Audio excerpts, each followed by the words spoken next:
वहीं बिहार में प्रचंड जीत पर गुजरात के सूरत में बिहार के लोगों ने प्रधानमंत्री नरेंद्र मोदी का स्वागत किया।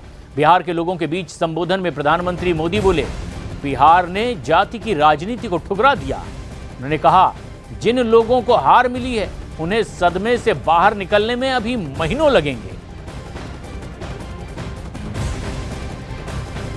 ये जमानती नेता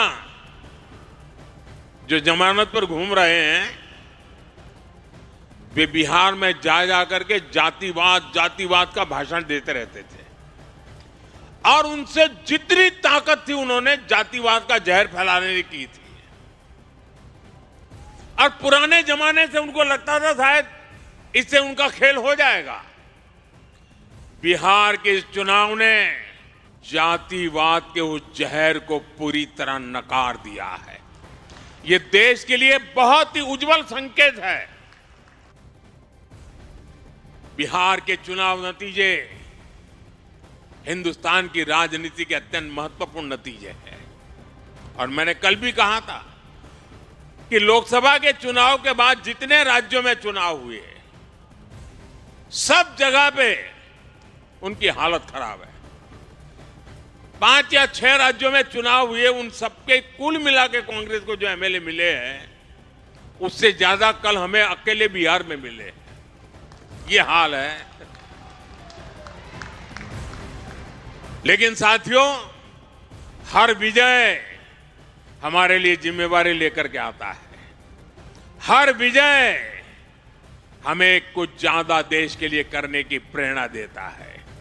हर विजय जन सामान्य के साथ जुड़ने की हमें प्रेरणा देता है। इस मंत्र को लेकर के हमें चलना है। 1-2 दशक में 50-60 साल तक एक चक्री राज करने वाले लोग इस प्रकार से खत्म हो जाएं, ये साफ उनके लिए आत्मनिरीक्षण का विषय है। वे अपने साथियों को भी पराजय के कारण नहीं समझा पा रहे।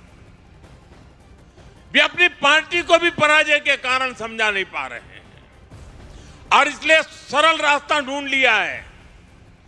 कभी ईवीएम हरा देता है, कभी इलेक्शन कमीशन हरा देता है, कभी मतदाता सूची का शुद्धिकरण हरा देता है। एक ऐसी बहानेबाजी उन्होंने खोज ली है।